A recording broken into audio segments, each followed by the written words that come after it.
ಇದು ಭೈರವ ತೀರ್ಥ ಅಲ್ಲ. ಇಲ್ಲಿ ಮೇಲೆ ಈ ಕಡೆ ಹೋದರೆ ಇಲ್ಲಿ ಶಿವನ ದೇವಸ್ಥಾನ ಇದೆ. ಹಿಂಗೆ ಸ್ಟೆಪ್ಸು ಬಂದರೆ ಕೆಳಗಡೆ ಇಳಿತಾ ಬಂದರೆ ಇದು ಭೈರವ ತೀರ್ಥ. ಇದು ಫುಲ್ ಬೆಟ್ಟ ಇದೆ. ಇಷ್ಟು ಫುಲ್ಲು ಮೇಲೆ ಹಿಂದ್ಗಡೆ ಎಲ್ಲ ಬೆಟ್ಟ ಇದೆ. ಸ್ವಿಮ್ಮಿಂಗ್ ಪೂಲ್ ಥರ ಇದೆ. ಗ್ರೀನ್ ವಾಟರ್ ಒಂಥರ ನೋಡಿ ಎಷ್ಟು ಚೆನ್ನಾಗಿದೆ. ಇದೆಲ್ಲ ಫುಲ್ಲು ದೊಡ್ಡ ಬೆಟ್ಟ. ಇದು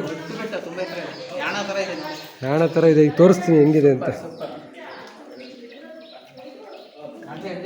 ಹಿಂಗೆ ಬಂದು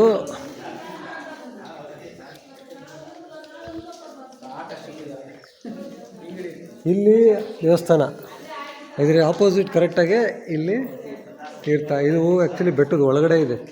ಇದರೊಳಗಡೆ ಎಲ್ಲ ನೀರು ಎಲ್ಲ ಕ್ಲೀನಾಗಿದೆ. ಆಮೇಲೆ ಇಲ್ಲಿ 2 ದೇವಸ್ಥಾನ ಥರ ಕಟ್ಟಿದ್ದಾರೆ ಕೆಳಗಡೆ. ಇಲ್ಲೊಬ್ರು ಸ್ವಾಮೀಜಿ ತಪಸ್ ಮಾಡಿ ಅವ್ರಿಗೆ ಇಲ್ಲಿ